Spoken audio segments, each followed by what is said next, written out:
Hello, everyone, and welcome to Beginnings, the show that asks, where do creative people come from?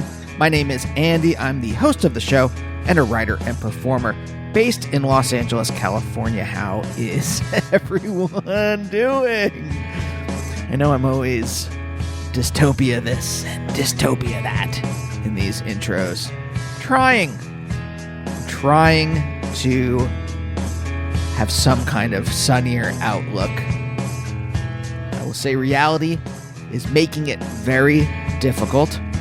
Just a couple hours before I recorded this intro, the U.S. attacked Yemen, which feels very, I want to say 1914, minus the whole Archduke Franz Ferdinand thing. But, you know what? All right, let's, just for an hour, let's put that out of our heads because I've got a very, very interesting episode today. This is Evan Dando. If you don't know who Evan is, I'm going to read you his bio right now. Attending the Commonwealth School in Boston in the early 1980s, Evan met Ben Dealey and Jesse Peretz, and in 1986 they formed the Lemonheads. The band released 3 great albums on Tang, but it wasn't until after signing to Atlantic and releasing It's a Shame About Ray in 1992 that the band broke through. While there have been numerous ups and downs, personnel changes, a 6-year hiatus during which Evan released a wonderful album under his own name, the Lemonheads have endured through the decades. They've recorded a number of new singles, and starting in early February, Evan will be touring across the U.S. Go see him, mask up, bring a portable air purifier, get your antiviral nasal spray, and go see Evan. This is very cool for me to be able to talk to Evan. I've been a huge fan of the Lemonheads since my friend Josh introduced me to them in junior high, wearing his Lemonhead shirt to school, which then his crazy dogs ate. And while I had read about Evan online, this was a really interesting talk, both for the things that I learned about his family and, well, the other part, I guess I really didn't know what to expect. I was pretty nervous because I remember when I was 15 or 16, and I was working at Pathmark, which is a supermarket on the East Coast. And I worked in the dairy section primarily, but also I did some other stuff like carts and general supermarket maintenance. So I was sweeping the aisles one night right before it was closing, and I stopped in the magazine section. Do they still have magazine sections in supermarkets? I shop mainly at Trader Joe's, and there's no magazine section there, obviously. But I remember just chilling out for a moment and reading an article about Evan, and it would have to have been Rolling Stone or Spin. I think Rolling Stone. And the article painted him as kind of like the bad boy of alt rock or college rock or power pop or whatever genre. I remember feeling very, very alienated because I was scared of drugs, and it all feeling very foreign. That kind of, persona felt very foreign from the person I knew from the Lemonheads, from the music, from the lyrics. And that's the thing that I got from talking to him, because he's incredibly nice, well-read, extremely stream of consciousness. But in the kind of Finnegan's Wake of our conversation, we talked about some difficult things from his childhood, and it kind of gave a lot of context to maybe what gave rise to the so-called bad boy persona. Evan was Zooming with me from his porch in Sao Paulo. It might have been the most gorgeous background I've ever seen on an episode of the show. And I think every once in a while you can hear whatever the birds are in his neighborhood, and the sun was setting. Evan will look at the vista when we were chatting and comment on it every once in a while. It's very nice. By the way, we recorded this a bit after the Bryan Jonestown massacre got in a fist fight on stage. And we reference it, and that's the Anton we're talking about in the middle. Just a little note. But yeah, I hope you enjoy this one. And folks, if you do, and this is your first episode, and you're like, you know what, I'd like to check out some others. Here's the thing. I've been doing this show for 14 years. And look, you feel free to just dive in, grab an episode wherever you want. Talk to hundreds of musicians and actors and writers and authors and journalists, artists, comedians. So you can just grab an episode. But what I like to do here, because there's so many episodes, is a little recommended if you like. Evan's a musician. If you like him, maybe you'll like my conversations with other musicians. You know, mentioned in this episode, just talked last week, Tanya Donnelly from A Million Things, Belly, Throwing Muses. Who else? Mary Timony, Will Butler from Arcade Fire, Rod Argent, the founder of the Zombies, Will Oldham, and tons of other people. So if you like what you hear, please subscribe to the show, leave a review. You can find me on Blue Sky and Instagram at Andy Beckerman. Coming soon to the show, Arnold Drayblatt, wonderful composer. Jonathan Lethem coming up very soon, so stay tuned for those. But for now, let's talk to Evan.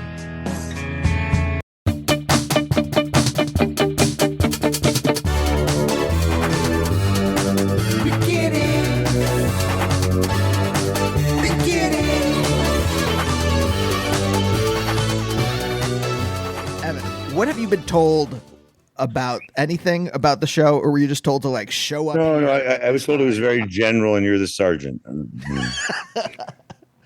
I like to talk to people whose work I admire about their childhoods, their earliest creative endeavors. That's great. Stop moving the computer. That sounds great. Yeah. I'm all about that stuff. I like doing that. I mean, I'm writing a book right now, and so it was all about that, you know. So, I mean, what does Dylan Thomas say? Memories of childhood have no order and no end. I like very much people telling me about their childhood, but they'll have to be quick, or I'll be telling them about mine. And it makes life infinite because they go on forever. Childhood memories, pretty cool. That's what I think about it. Are you enjoying? Was it a big part of my like sentimental, fucking wimpy, whatever ass, like life? I have a ridiculous memory. I believe in that Solon. Was it Solon that said memory is important? The Greek, I believe it was Solon, or maybe it was Solops. Whatever. No, I saw Solon, the orator. He said memory was the most important thing, and it can mess you up too, because if you remember too much stuff, you'll Bogdanovich, and like Peter. Yeah, the last picture show. But I love it. It's more fun than not fun. Because it seems like, I mean, I don't know. You know, I read about your childhood, whatever I could find online. Yeah. But it doesn't. There's also a story. Did you read the story I wrote in 10th grade? That was online for a long time. I did it. Oh, I can send it to you if I can find it. I was a pretty good. I just wanted to be a writer it's so ironic, typical. If I had a metal band, it'd be called Ironica. But because like I always wanted to just be a writer, and then I have a chance to write a book, and I'm fucking it up like so badly. But now it's being saved. Luckily, we're really doing great now. But like I was like, all I wanted to do was write a book, and I hooked up with this shady guy, and he hooked me with this guy I'd never heard of the band, and I couldn't read one page without throwing up, and so we had to restart, and now it's my friend Corey Luke Brennan writing it with me now. So it's like, amazing. It's going to be great. So I'm really happy because I didn't want to be in a band or nothing. I love literature, you know, James Joyce, Dylan Thomas, you know, like Celine, you know, like fucking Edith Wharton, if you want, and going on from there, you know, all the, you know, Tolstoy and Chekhov and all those guys, like Flaubert, you know, like I love you know, Gunter Grass. I love literature. Were you reading this when you were a kid? Yeah, I was reading a lot of Kurt Vonnegut and Carlos Castaneda when I was like 10, 11, you know. Yes. I mean, a little bit edgy. Luckily though, I saw the Blues Brothers in '81, and it was like the first time I saw my dad since he left the family, and we were all getting rowdy after the Blues Brothers because that's what happens, you know. And all three of us were throwing snowballs at cars, my dad included, and I was out ahead, really getting them. And I got one, and this guy came up. I was drunk, and he came up and he threw a bottle in my face, and I got 10. I had to get 10 stitches, but it was Mark Vonnegut who sewed them up, and so I was like, "You score!" It was like kind of like a lot of my life, like. Oh, what bad luck? What's good luck? What bad luck? What's good luck? There's a book, with the guy falling.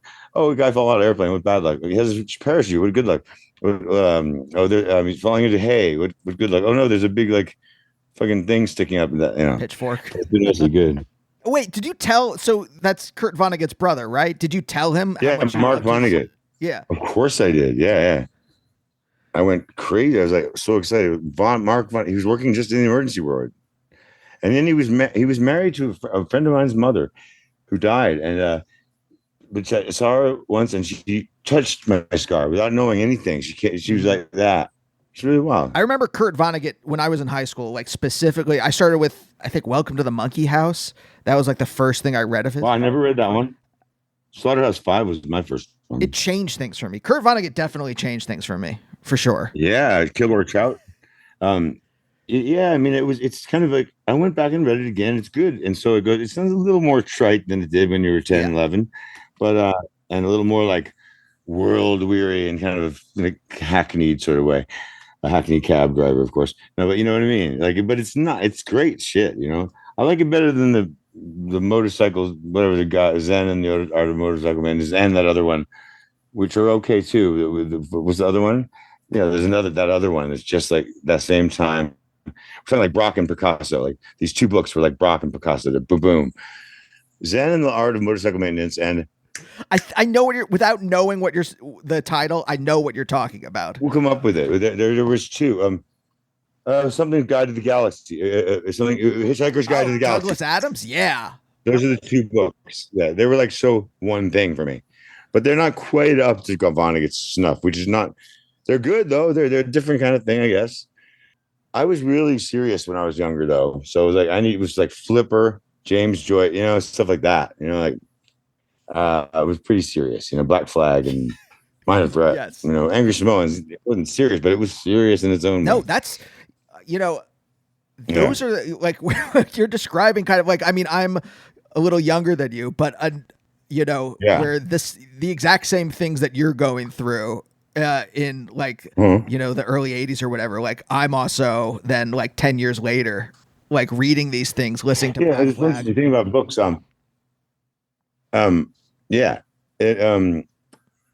that one good all song like about the cigarettes or in the that one, Scott Reynolds, good singer, but there was one really good all song by All, and it was like, oh, now I've gone on a tangent. I was going to go on a different tangent too, so I'm really pissed. What were we talking about right before that? Books in the 80s and Flag and stuff. And oh well, I don't know. It'll come to me later. Were these things your parents introduced you to, or were they things that you had to discover on your own? No. I introduced my mom to hardcore. Like Patrick Amory, right from it's called Matador, I think, Records. He went to my high school, my little high school, which was perfect because we didn't have a campus. There was 130 kids, like 60% on full scholarship, so I could do like cool rap stuff. Like I've been doing Pat and Fly Girl, and jamming with everybody, and it was really fun. I liked it so much. I did 5 years of high school. Like I didn't do my homework. I was like, my parents had divorced. I think it was some sort of statement, right? Like you guys don't work, I don't fucking work. Like so that I think as I look back on it. Oh yeah, my dad before he left, and this became part of Confetti. He started just hanging out in the bathroom for like hours and hours and hours, like 6 hours at a time, reading this book called We Took to the Woods, because he loves canoeing and all that portage and stuff. And so that's why he took to the woods and wondered, like that's why it's in there. It's all about books. We had lots of bathrooms in our house, and we had lots of books. There was like 5 bathrooms in this. One story of it was really cool. We got it for $45,000, man, and in '76, that's a lot of money, but it was a great deal. My dad was smart about that stuff. And they sold it for $1 million. That's fucking awesome. But it was right on Charles River, right on Charles River. So I could just get my skateboard, discover the city, and it had a white stripe on the top. So my building's there, my building's there, my building's there, my building's there. I could go really far away up top of the Boston Common. My building's right over there. And then I got used to it. I had like this. I'd get hit, like beat up on like quite a bit. I got there and got stitches here and stitches here. Like my teacher's like. Because I had like long blonde hair and like I wore like dashikis and stuff, and until I grew up a little bit, I got beat on, and And I was expecting everyone to be like nice to me. The guy was like, learn to fight, kid. Like the guy at the subway. And well, I was also really violent, a kid, like a really horribly randomly violent. Like I used to this is really bad, but I don't do it anymore. And I didn't do it for long. But right when my dad left, I was angry, threw all this stuff out the window, including like furniture and shit. And then I started using my tennis ball to hit little pebbles into the Oh highway. gosh. And it was like, and finally we got caught, and I couldn't skateboard for a month or watch television. As soon as I think this is really offensive, by the way. Here we go. I wish I'd been hit more as a child. I know that that's terrible because I don't think it's really good for kids, but you know what I mean. Strictness is love, isn't it? You don't have to be hit. I just meant I wish they were stricter and weren't such hypocrites. My parents, they weren't, but they were great. My parents were amazing. Everyone's got problems with their parents. I couldn't have picked better. They're amazing. Yeah. They're great. Yeah. How did they meet? I have my quibbles. I have my little quibbles. How did your parents meet? My parents met. I wish I was Malcolm Ford because I could say they met on Apocalypse Now. So because that's where his parents met. But I'm not. My parents met at Greek Peak. Like my mom was teaching at Alfred. Went to Alfred University. Was an art teacher, and my dad went to Cornell, which is right up the street there. And so they bonded over skiing. Like we never did nothing. Like we always you should see our videos, like our old Super 8s, because it's just like a constant like activity. Like there they are, they're skiing now, they're surfing now, they're like climbing Mount Washington in May to ski Tuckerman's Ravine. Like my parents, that was cool about them, but it was not a sedentary thing, it was like we got to get going. My sister didn't like it. I was really up for it. Like I was really a physical kid, and so I needed it. I was hyperactive in spurts for sure. Before they got divorced, were they? Because you said I wanted more discipline, or I wanted more, I guess, boundaries, right? Were they more attentive before they got divorced, and then you kind of were like, but but it was sort of, it sort of ran like a little random violence. Like it wasn't like because one time I was playing this video game with this kid, and we were in way up north in like not Sugar Bush, that other stupid place, icy, way up in Maine or something near Canada. And there was a bear roaming around town, and I'd been out at this kid's house I met till like 10 o'clock at night, and I didn't come home, and they were really worried. So I came home, and my dad kicked me over a snowbank, like boom, like I didn't hurt myself or nothing, but like they weren't violent. But in like little things, like if you got near my mom, she'd be like, if you were in her arms, like you get clipped. But I'd rather have it be like regiment, whatever. I won't get into the fetish of like wishing I was beat as a child. I remember though, it was weird. After I got kicked over the snowbank I heard Manfred Mann really loud, like a stereo, like that song, Blinded by the, because it was really big back then. I could always hear music perfectly in my head without any Walkman or nothing. Like, especially back then.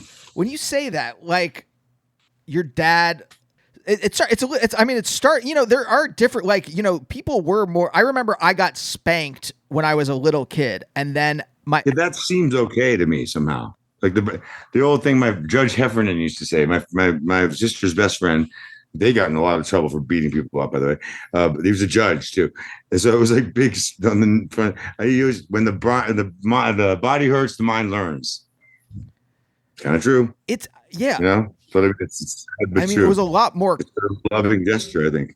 There was that whole movement, like the positive hitting kids movement. Remember, like with the, I don't know. It's funny. The whole thing's funny now, but it's a bitch trying to raise kids. I think the less I do it, the more. I have kind of some surrogate children. I have 3 girls, like one from 18 to 23, and it's awesome having at least just add water, just add swimming pool family. Really great. But I kind of missed all the hard part. Yeah. So, but it's amazing. I'm in a family down here. I'm part of a family now. It's amazing. Yeah. But that just sounds rough still. To have to, even if the violence was not constant, it still sounds rough to have that at any point, really. That was the one. Yeah, I think it was more about like my parents' relationship was falling apart too. And he was taking out his anger, My dad also was hilarious, was really bad at like he'd say, "Don't drive the brown car, okay?"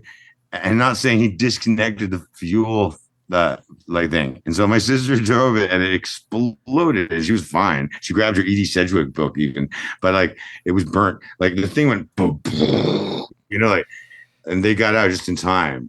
My dad would he unhooked the fuel line and said, "Don't drive the brown rabbit." Like, cause I unhooked the fuel line. If you drive it, it'll explode. Like my dad's like that. He's really funny and klutzy. He like spilled battery acid on his hand once, and he wasn't thinking. He thought it was bloody, and he licked it, and he couldn't taste. He was like, it was like a little. He couldn't smell or taste for like a month. But my dad was funny. My dad was the best. He was a really funny person. He died a couple of summers ago, but he was great. Yeah, I think I kind of understand that kind of person who there is. I like them. Yeah, they're not. He's not. He was really great. Yeah, he was like had a certain great characteristics about him. And he was wicked smart, as we say in Boston. And he had a really strong sense of morality, which wasn't annoying. It wasn't like, I like John Waters as far as morality goes. Like, he's like the most moral person in America. I think he is, really. And he really is, like, when it comes to real morality, and I think it's him as far as my icon for morality. My dad has his own brand of like more traditional pig fucker, reality. Was I talking about? I was talking about what was it called? Seeing Unity. No, what was it? Anyway, John Waters, morality. Yeah, but he my pop, very straight laced family, from very straight laced family, and they were, they used to be really rich. My family comes from way, old money, southern Huguenot money, sort of way down south in Charleston. We're Charleston. The beginning of Forrest Gump, that we used to own that land, that little bench there in Charleston. Yeah, we really, I don't know, but like, and I'm related to this guy through my grandma. It's called DuBose Hayward, and he wrote with Gershwin. He wrote "Summertime." He wrote the words "Summertime." So that's why I love country music. I think it does come in your blood, that stuff. So that's really cool. Everyone's got something like that, in America. Not everyone, but like my friend Willie, who's coming on tour with me. Willie Mason. His one is like scary because it's like you pick up any New Yorker article, you can't avoid seeing his great whatever it is grandfather William James. This is his great grandfather. I mean, that was like one of the top 5 American thinkers of all time. That must be hard, but he's amazing. Willie Mason, you ever heard his music? At least not that I know of. It's funny because a lot of people that really, I don't know, I guess it's more of a folky thing, but he's great. He's rocking out lately. He did our last tour too. It's really nice because me and him, I brought him on his first tour when he was 15.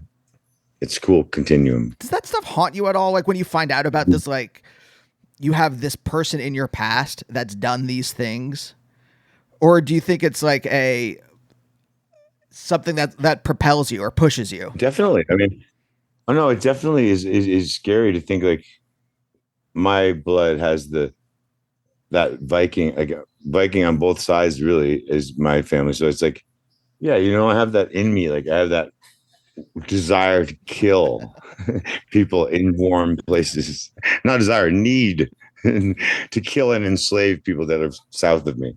Basically, I mean, it's in there somewhere. Maybe that's why people get so upset. Maybe that's why I have an unnamed anger and I get depression. Maybe that's part of it. Maybe I have to go out. No, I'm not gonna go out and start killing people because that wouldn't satisfy it either. Of course, I haven't tried it, but I don't think it's worth it. Anyway, I think it's like a human life is such a weird thing. I mean, the more you live it, the more you're like, for real. It's like this is wild. Like this is wild. And I also hate those people who say I'm never bored. Those people, those like freckly girls, usually blonde redheads, like they're like 7th grade, like bored. I'm never bored. Like I just and they're not talking about crossword puzzles and shit. They're talking about really never being bored because life is so just. I think that's cool and stuff. I grew up in Cambridge. That's the center of all. I'm never bored. Which I love too. I love Cambridge. I love hyper intellectual situations. I love the situation I'm in down here is really great because it's like smart people. I love being around smart people. I have been around them all my life. And I tried hanging out with dumb people. I didn't end up liking it. Neither did they. Neither did they. You know, I mean, I was like, hey, scratch tickets, living in a trailer and hard drugs all the time. See if this works. I end up with some really weird friends. Yeah, because like your real friends tend to go, all right, I'm going to give him some space for, because your real friends, they won't talk to you. You can hear it right, and you hear that syrupy, gross. You can hear it in the voice. Heroin. You don't have to even see the person. You don't want to see him though. I get that now. I get it. It's cool. Yeah. It's. I'm glad they did it because it made me stop. One of the things that made me stop. What really made me stop was eating all that fucking pot before I went to try to play a show at this stupid graveyard in LA. And it was a freaking nightmare. I was like, I don't remember it at all. It wasn't as bad as the time though. It wasn't quite as bad as the time where I was playing Largo, right? Which had been always so fun. I was where's John Bryan? I thought John Bryan was always Largo. There. It wasn't there. And my friend gave me this. I'm not gonna say who it is. My friend gave me this, and then it was in his interest for me to do badly. By the way, he gave me a fucking PCP joint, and so I got on stage and I was like, "You get the fuck out of here, everybody!" Like keeps it real. Keeps it real. I mean, that was, I was like, that was a showcase, like all those guys from Bad Religion, that kid from Bad Religion, Anti, the really great label. Everyone was there. And so it was perfect. I really didn't. And it was my indie label guy that gave me the joint, like my Tang guy. And I love Curtis. But he shouldn't have done that. And he did, because he didn't have any. He always smoked some too. Here you go. I have this. Anyway, that was funny. That's one. So no one even. There's so many of those stories. Like people just don't even know them all. Like thank God. But like, someone hands you something, you're not scared to take it. Like I would, if someone handed me. Not my friend Curtis. And he's never done that to me before. Of course, in the back of my mind, I was thinking, imagine if he's that like Machiavellian, and it wants me not to get signed so he can get me back on Tang or something. I think it's more like, like I don't trust people. It seems like you're like. Even like my best friend. I have the implicit trust that it'll fuck with me. Like my trust of people will fuck with me, but I'll never give it up because it's way worth it. When it works out and all the other shit. I don't know. Look at that. There's like some beautiful clouds up there. Wait, where are you? I live in Sao Paulo. Oh, God, wow. Okay, it's beautiful. I mean, it's absolutely beautiful in the background. It's fucking crazy. This might be the most beautiful background. City is 40 minutes. Like we're like Topanga, basically. We're Os Mutantes at a studio up here. They also caught Joseph Mengele right up the road. It's like Topanga Canyon. It's like 40 minutes down there into town. And it's the best. It's cold. It's not hot up here. It's just I've never been anywhere this nice, and now I'm living here. I'm so happy. Yeah, it's so. Were you? It seems like some of the stuff you're saying, and I'm just like, this is just a broad generalization.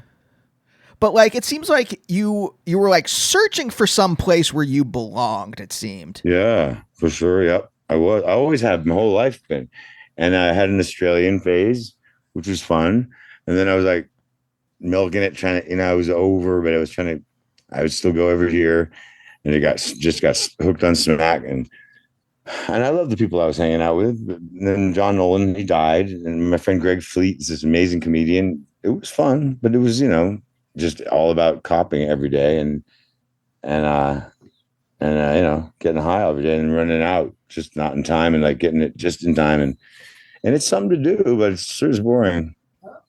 Sure, it's something to do, but it sure is boring. I mean, was there a place where you felt like you belonged when you were a kid, or was it always like this? No, that's the problem. No, never. Because ever since this is a sad thing. My parents divorced. I didn't feel like I even could occupy my own body. Like I felt like I was taking up too much space. I felt like this isn't cool. Like I should, disappear because I don't deserve to. I have a lot of problems with like self-esteem. I think, man, I would often feel like really what got me through it was music. So in a way, everything's perfect because when my dad left, he got me a guitar already, and he was a great player, singer, and stuff. He wrote good songs too. He used to go with black turtleneck, and do folk things sometimes, like or open mic shit. He's great. My dad was really good, And the first song I learned was Agua de Bebe. Is a fucking Brazilian. So he was really into Brazilian shit. So he's smiling sometime or somewhere right now. Um, and so yeah, I learned to play. What were we talking? We were talking about some guitar music. Finding a place to Brazil. belong in childhood, or not feeling like you Oh belong. yeah, exactly. Well, I feel like I finally found it. Like I was been looking my whole life, and I'm not. I'm picky. I'm a picky liver too. You know, like that's disgusting. That's like what's the guy we had that brought fire to Earth. I'm a bird Prometheus. picky. Is it Prometheus? Yeah, I'm kind of Prometheus when it comes to living places. Or I'm like the birds, but I love the birds. Michael Clark, my favorite drummer. Michael Clark, Grant Hart. I love people that do lots of snare rolls, and you know, and just like keep it simple and lots of snare rolls, and there's three. I think there's a couple of them. There's Grant Hart and Michael Clark. You know, I love the classic people like, you know, the guy from the Meters that died. What's his name? And I love John Bonham and I love Bill Ward. But there's something I like about this really poppy, like, you know, really cool, mostly snare rolls and hi hat and kick. You know, Yeah. I've been playing a lot of drums, like a lot of drums lately, and on all the demos and stuff. And I just been playing for so long, and I have one of Charlie Watts's old. I have Charlie Watts's old main kit from like Let It Bleed and stuff. It's insane.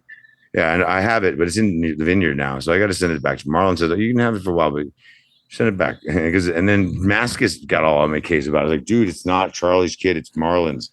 And Jay was like, "You got to send the kit back, man." I was like, "Okay, Jay." Jesus, he never got heavy with me before like that.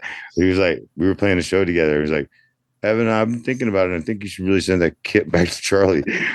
And I'm sorry, it's not his. It's Marlon's, because Keith is smart. He bought it for Marlon on his 10th birthday.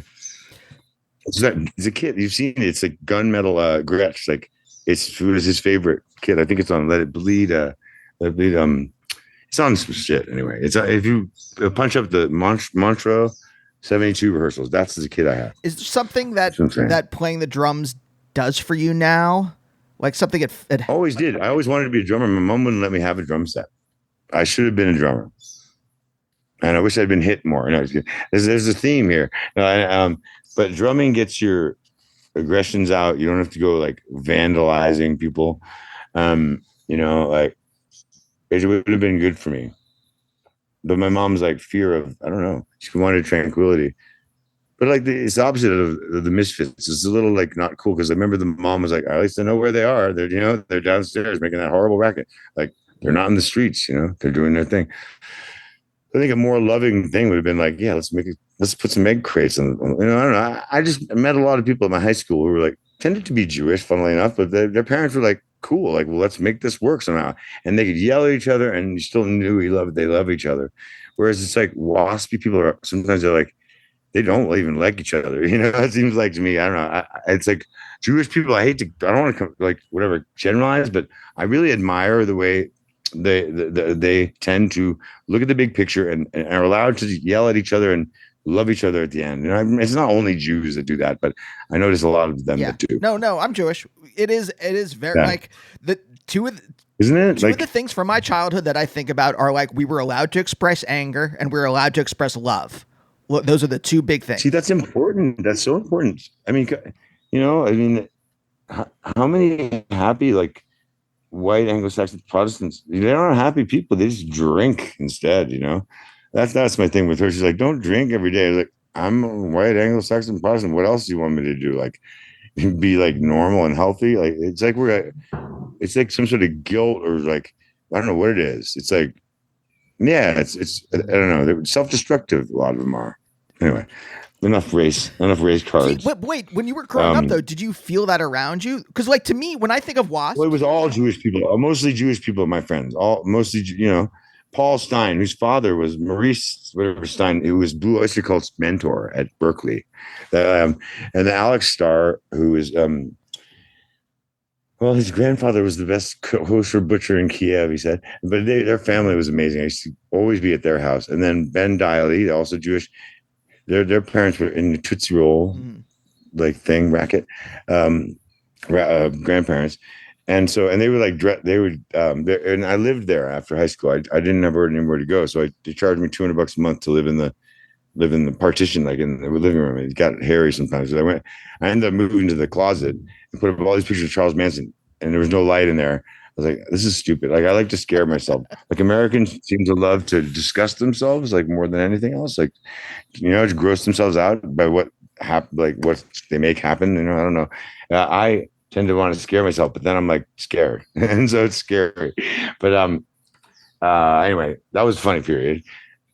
So yeah, $200 a month. I could do that. And I waited tables for 2 years, and that was it for me. I've been doing music ever since. I'm very proud of that. But like your family itself, like your mom, like, did you feel like you could express yourself, or was it very much like, no, we're like, no, I mean, my dad would try a little more, but my mom wasn't good at that. She was more like, cause I said so, and very whimmy. Like, she'd take us out of school to see, meet me in St. Louis, and then say, and then get depressed after. She's going, oh man, it wasn't as good as I remembered it. Like, Mom, you took us out of school. At least pretend you liked it. I thought it was pretty good. It wasn't the Wizard of Oz or anything, but like, and she would like, flout the rules. She's a bit of a scofflaw when it came to certain things. When it came to her, she wouldn't let us go to camp. She wanted us all to herself, which was cool. My mom's the best, but like, it's funny. She was very selfish about us, but it was good in the end. We ended up going to France 3 summers in a row, staggered. We'd stay home one summer. And that's where I learned to surf when I was 9. I learned to surf on Arnaud Derone's black surfboard with a pink hammer and sickle on the top. I was a cool kid. I felt like a cool kid.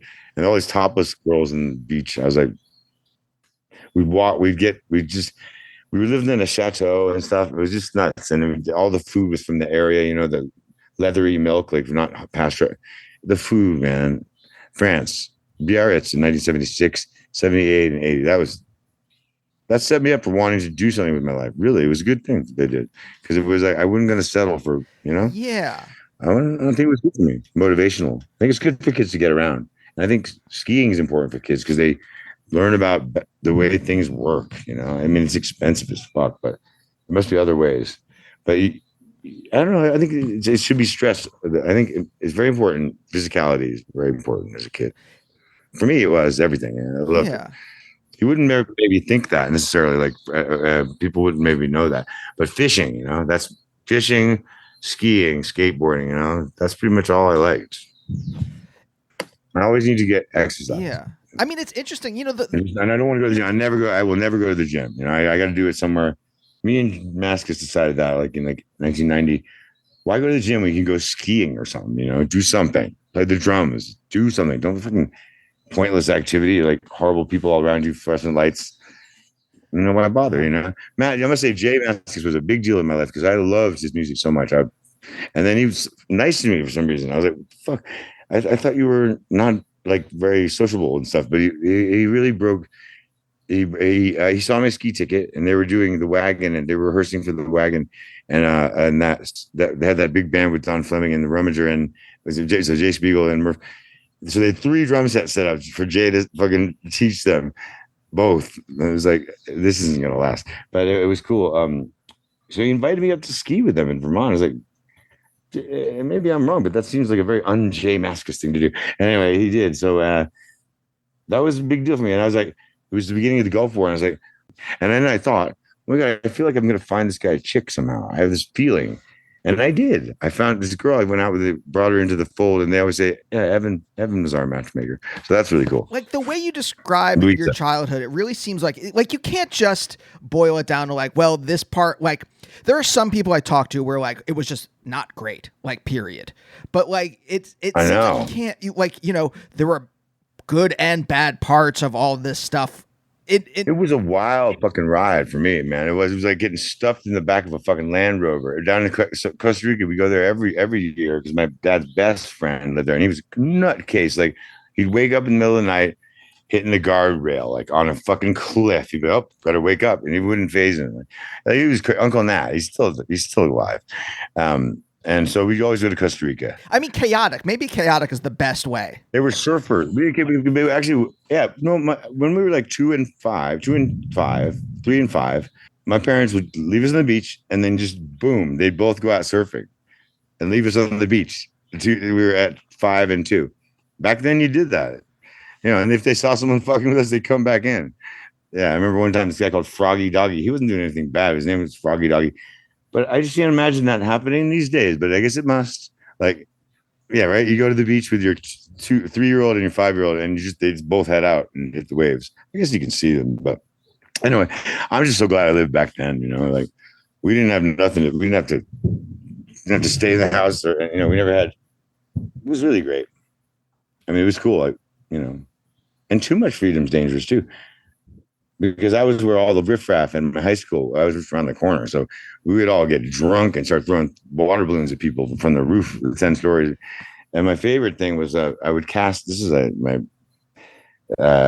favorite thing. I'd get a wet sock and put it on my fishing rod and cast it down the sidewalk and just wait for someone to come by, flip it up. And they didn't see the monofilament, like it was before braided line. And they were like, they were really like, they yelled and they screamed, this wet sock jumped into their face and they couldn't figure out how.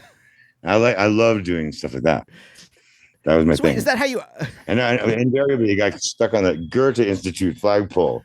I was like, Goethe got me again. And it was really fun. So I was lucky. I was exposed to a lot of stuff when I was a kid, and I went with it, and I was able to ride with it. And although I've always been I've had my problems and I've been unhappy a lot, but but it's been great. Did your teachers give you any structure? Was there any outside of your parents? Was there anyone that would give you? The teachers. There was no rules in the high school except no roller skating in the hallways, but that didn't mean they weren't. You couldn't get in trouble for any number of things. It was the rule to end all rules. Like don't be an asshole. So that was cool. It was started by the Merrill Lynch family. Like it was Charlie Merrill, James Merrill's brother. And, Seamus Heaney would come in and speak. And Buckminster Fuller came and spoke. Yo-Yo Ma played. It was great. And then one night, it was like risky business on steroids. Sorry, I was talking all the time. But we had a party at my friend Jesse Parrott's house, the bass player. There was a Rembrandt painting in the house at the time. Because his mother is the singer, singer, sewing machine, air. And so someone stole the Rodin sculpture. There's a little fetal black, Rodin sculpture. Someone stole it. And so we're like, fuck. And sure enough, it was in the trash, like around the corner. And if they'd taken the trash away, imagine, they're like totally punk, right? It was the punk days. And they're like, this fucking Rodin sculpture. Chuck it in there. And we found it. Anyway, it was funny. But this is kind of, if you think about it, it's incredible. Like my friends and I, the things we did were like, throw like on Halloween, the night before Halloween or the night of Halloween, throw like corn at people's windows. Like you're living in a place where someone's stealing a Rodin sculpture. I know. I got jettisoned into this. I think it's my mother's idea. I think she wanted me to. She met these kids from Commonwealth when I was a child at Singing Beach, and she said, my mom's a determined woman. What does John Barrowman say? He says, she was a determined woman, powerful as a zoo. And that's from the Dream songs, and she met them at Singing Beach in Manchester. It wasn't called By the Sea back then. And she said, those kids, and she talked to them, what school do you go to? And I'm going to encourage my kids to go there because they were great. And they were great kids at Commonwealth. She was right. My mom had some really good basic instincts about me that she followed very carefully. They wanted to kick me out so fucking bad the first time, but my mom was too charming. And she said, just let him repeat the year. I was like, Mom. But it was better for me anyway. It's great to repeat years when you're a little older than everyone. You get a bit savvy. I think it's good. A lot of people in bands, I think, done that. Maybe it happens. But I'm to fucking Anton. Something he trying to do it. He did it again, right? What happened? I know the guy.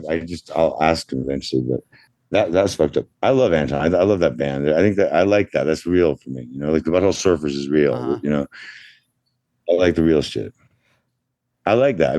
People when bands it's nothing funnier than a band gets in an actual physical fight on stage. It's great.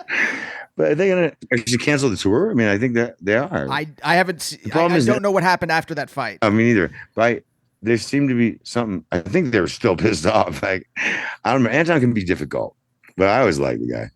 I met him back in the day, back in the day in LA, doing speed and shit and off CDs. It was like hurly burly. But he's got a spark, that kid. I really like that kid. Yeah. And there's a bunch, people that I like. like Jason Spaceman was great. You know, I met him, I hung out with him over the years a bunch, and Gibby, you know, Gibby's a friend of mine, and there's some good music, and there always will be. Yeah. You know, there always will be good music. I mean, the idea of getting in a fight on stage, like I'm so. Like if I but I mean I do comedy, but like if I screw up a line, I feel embarrassed. If I like say a joke that doesn't work right, I feel embarrassed. I can't imagine like that seems like so much like overflowing emotion to actually get in a physical fight on stage. Right, but like he knows how to wind people up to where they can't. Where I think he attacks too. Like, you know, he is a real wind up person. Like Anton can say just the mean, slightly subtly mean thing that'll get people going. You know, he's like got that thing. Yeah. Like, well, you know, that's it's, I was talking to him a bit on the tour. He sounded really psyched. I just wish that didn't happen. Cause I've had shit like that happen to me, you know, like where I got kicked off this Jawbreaker tour. I didn't want to be on the tour. And so I got myself kicked off. And then I was like, oh shit, we're losing all this money. I came up to the singer. I said, this is terrible. Excuse me, but I said what I said. I was out of my mind because I'd lost my voice and I was pissed off. I wasn't going to be able to sing, and I wanted to cancel. I should have canceled. Long story. I was like, "Are you the band? Are you the singer from that pussy ass band Jawbreaker?" I think I was off the tour already, you know. So whatever. I didn't want to be on. I saw that we were opening for them in Boston at a place where we play. I was like, who the fuck? Who's like fucking me here? Like, what the fuck? And so that's why I fired my manager. So I got a new one. So wait. So yeah, it was okay. Here's a real question then. You know, you're very expressive.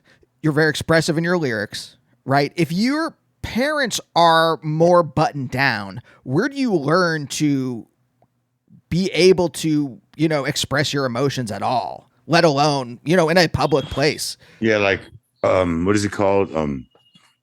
Janice Ian sort of situation. I don't know. It was not that, you know, like there's something vaguely oppressive, right? 17, the song, it was the times too. Like no one was talking about shit kind of back then either, except Janice Ian. Remember that song? Like, cheat ourselves, it's solitaire. Remain at home, inventing lovers on the phone. We'll call and say, come dance with me, and mutter vague obscenity. Remember that song? It was all very eerie and dust in the wind, and you know, like it was hilarious. So then, how do you become? I mean, besides it just being the times, how do you learn to express yourself? How does one learn it? For me, it was through music, really. I think, and I had all these good examples in high school, like families that were able to say things what they wanted to each other, like intended to be Jewish families, but I want to generalize, but I learned a lot from that, from my friends, you know, from my friends' healthy, well-adjusted, affluent realities. But yeah, see, this place just goes and goes and goes. Now the Fireflies are going to come out. There's hummingbirds and shit. There's monkeys. There's a couple of what are they called? Jaguars. A couple of jaguars. It's not. We're in the rainforest, you know, right near the biggest city in South America. I mean, it's incredible, and it's also like, did you find a sense of belonging in the music scene in Boston in the 80s? Like that was a scene. That was like a real kind of thing. Man, we shared a practice space with the Pixies. We played our second show with the Pixies. You know, we used to always, you know, the muses were good. You know, we'd hang out with Tanya and whatever. We go swing at Green Street Station across the way with Kim and Tanya. You know, we all were. It wasn't like England where like they all hate each other because they're all in bands and they're in competition. It was the opposite. We'd help each other out completely. There were little cases like the wonderfully insane guy from the Titanics. He occasionally did some weird shit to people. Not me though. Nat Friedberg. There was occasional flare-ups when someone would come down from Canada or something. But Boston was pretty. I mean, you get beat up. You get hit by a 2x4 with a nail in it by other people, not in bands. But you know, that was the channel. You know, that was a very violent environment. You know, like I don't like violence. It just turns me off. I don't like it. But the suicidal tendency shows back in like 84, 85. I never seen human beings behave like fish, like magnetic, like just they didn't seem to be jumping. They just were popping up. You know, it's like one of those unsolved like Chinese things where the lady can't stop from it's like it was really supernatural looking. They were the best live band as far as getting the people going. And then for me, my favorite was Flipper. I guess it was my first hardcore matinee. It must have been '84. And I was late. I missed it because I was just into classical music, and I decided rock and roll was inferior. Me and my friends were like, we don't have time for rock and roll. We've got all this jazz and classical to check out. And then I was like, I saw Flipper, and that was all over. I went back to my Sabbath and stuff like that. And also now I think Peter Jackson was a fool not to put at least one Led Zeppelin song in the fucking Lord of the Rings movie. Come on, dude. One. Don't be your own ass. You can't do that. It would have been so rad, right? Like leaves are falling all around with Gollum. Yeah. Well, it's like that. Like how they used "Immigrant Song" in the Thor film. They did. So Peter Jackson went Zeppelin. Taika Waititi in whatever the first Thor film he did, they use "Immigrant Song," and that edit fits so perfectly. Is it less than the Stones? Is like $1 million a cut. Last time I checked, Zeppelin must be not quite that much, but like 800 grand at Giant least. studio that's affordable. Luckily they haven't invented time machines. Otherwise, I'd be really trying to get back there and put Ramble On in just the right spot in one of those movies. They weren't that great anyway. But I mean, no. They're okay. My friend Liv was in them, and she was like, and they were like, "You can't eat so much, Liv. We don't want a fat elf." And she was like complaining. It was really, and she hated New Zealand. It is kind of boring, but I like it. It's my rock credibility place. It's like I got not let in there. So lame. Because my girlfriend at the time was a nightmare, and she brought like speed with her, and that was it. Almost got put in jail, and they say it would have been really hard to get us out. But anyway, we didn't. So I want to go back to New Zealand as soon as possible because I got rid of that chick, and she'll be fine. We'll be fine. I'll be fine. I mean, I work for the government. I believe they did that to me because I was like, yeah, it works. I did every university in the fucking country, guys. Yeah. The way that you're describing it is that like you wanted to be a writer, you were into classical music, and then like Flipper changed everything, right? Flipper did it. Yeah, Flipper did it. Because I was like, who's that guy on guitar? Looks like a Vietnam vet. Like he's wearing some really weird clothes and sounds amazing. It sounds like the ultimate organized chaos because it sounds like haphazard, but it's very, very well worked out, I think. And the drummer just going, and Will Shatter like cut his feet. He was pouring vodka on him. There was a squirrel flying around the pit. I was like, I guess this is for me. Flipper really turned me. And then it was like, the replacements and Who's Could Do. We saw them like 10 times each at least, I saw Who's Could Do play for 40 people once, out in Concord at the Harvey Wheelock Community Center. Like 40 people, it was right after Zen Arcade came out, but that was reality. That is reality. So do you actively pursue it, or is it just something that you're like playing and it happens to you? I was pursuing it actively for sure. I was like, I got to sing with the Angry Samoans before I was in a band, and Byron Coley wrote about it in Forced Exposure. He said there was this eager kid that got to sing I Want to Be Your Boyfriend. So I was in the music press before I was in a band. It's funny, but I eagerly pursued it like with all limbs and like everything I have.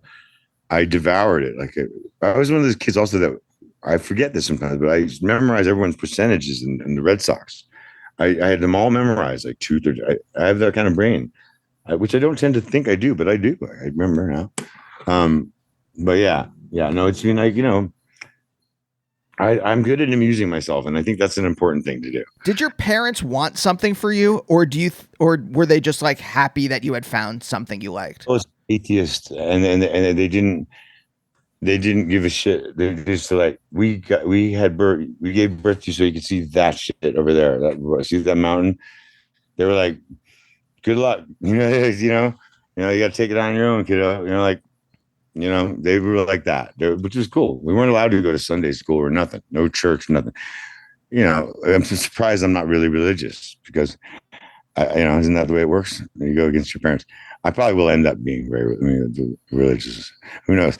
But yeah, it was funny. It was like so us emphatically agnostic is a better way of saying it. Yeah. So that's funny, isn't it? Like my parents, it seemed like they both.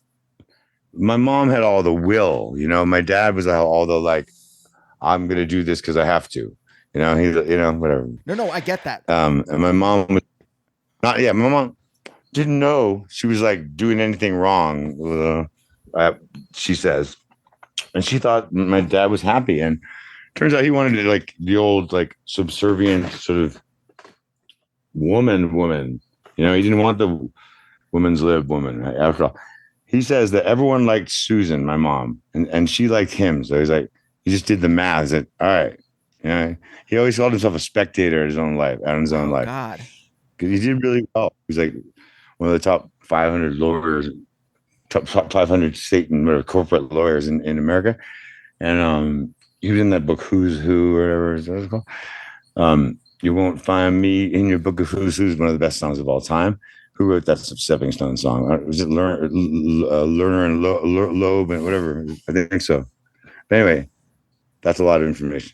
But isn't it perfect? Terry Melcher produced that one for the. They lived there first at that house, the Paul Revere and the Raiders.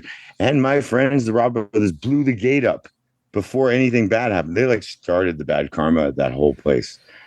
I mean, yeah. I live in Los Angeles now, so For what you talk, you can talk and ask me what you want. No, but like, I mean, that's rough. Like to hear. Like, did you know your dad when you were a kid? Did you know your dad thought that about his own life, that he's a spectator? And is like, that's really that's heavy. My dad was frank. His name was Jeff, but he was so frank. He was best sense of humor. He had a very dark sense of humor, and he used to crack me up, and he was very, I'd say, materialistic. Like, this is the way it is, you do that, you spend, he was kind of like run scared too, which really fucked me up because I was like, run scared? You mean like in your life, like you have to like put away like a squirrel or something? Like, that doesn't seem very manly to me. I'm not gonna run scared, but he wanted me to run scared, and so I became a horrible spendthrift. Like I was in just hemorrhaging money. That was his favorite phrase for me. Evan, you're hemorrhaging money. And I'd invite kids up to the vineyard. Like, Evan, you're not rich enough to do this yet. My dad was awesome. Just like, he would never pull a punch, And it was just very traumatic, the divorce, of course, for me. It was like, because I wasn't told until right before. Like, I went to my best friend Fred Walsh, whose dad left, and he became friends with Jawbreaker. This is really weird, because his dad got the job as the curator of the J. Paul Getty Museum, and I guess all those guys were kind of around there, and so I lost my dad and then my best friend. Right, boom, boom. It was, and also I was sent there for the weekends. I was like, "Can I go to Freddy's for the weekend?" And they're like, "Yes." And this time I was like, "You're going to Fred's this weekend." I was like, "What?" And my dad picked me up and we went to McDonald's. And then when he got home, he said, "I'm not going, by the way, I'm not going up there." I didn't know anything about it. That was like a rough way to break it to me. But he didn't know any other way, I guess. Yucks. That stuff really, it'll mess someone up. It'll mess someone up. It can. I mean, we're right at the end. Is there a point where you kind of like found some peace around these issues with your parents? Yeah. I mean, I have lots of peace. Like, because I know how hard shit is, and I just like, I'm not hard on my parents anymore. I don't think it's smart. I think it's just ignorant to even judge them at all. I mean, I'm doing great again. And when I was on drugs, it sucked, but that wasn't their fault. I ever since I was 9 years old, I wanted to be a drug addict. That's all I want. That's what I wanted to do. That's what I wanted to do. It was the Charlie Parker thing, right? It all goes back to Charlie Parker. Where's the magic? Is it there? Is it in there? I got to see for myself. And there but you know what? I don't regret anything. I did everything, I did it all. I mean, maybe a couple of years of those heroin years could have been avoided, but I don't regret them because they got me here. Exactly. Everything happened perfectly. I'm like, just waking up here every day is just incredible. And I love the city too. I mean, the people in Brazil are fucking awesome. And there's so many places and there's lots of water here. NB, I don't want to give too much away, but it is they always say the country of the future. And you know what? I think it is. And my father used to always say, Evan, don't fuck around with old Europe. Go to South America if you're going anywhere. That's me back in the day. You remember stuff and after they're gone. It's cool. Excellent. Evan, thank you so much for joining me. Really nice talking to you, man. What's your name again? Maybe we'll see. Are you in? Where are you? Los Angeles. So we won't be seeing you. We'll be seeing you soon. LA doesn't. No. I got banned from. Anyway, that was so stupid though. I didn't do anything wrong. They didn't say you weren't allowed to go in the crowd. And I got banned from Clear Channel or something forever in LA. Is that what it's called? The new Clear Channel, Live Nation, and those motherfuckers. Okay, but we'll see you in LA. Hey, still Largo. Largo's still around. Hey, man, we do good in LA. We play like the Tetris side. What's it called? Terragram Ballroom. Is that it? Yeah, I play there. You've been doing great everywhere. I don't know why. This new record comes out. Let's talk. I think we're gonna do I'm really well. excited for it. I heard the one song and it's great. Okay, cool, man. Really good talking to you. I'm glad. Okay, talk to you soon. And we'll see you next time. Bye. Bye, oh, bye, oh, bye, oh, bye, oh, bye, oh, bye, oh, bye.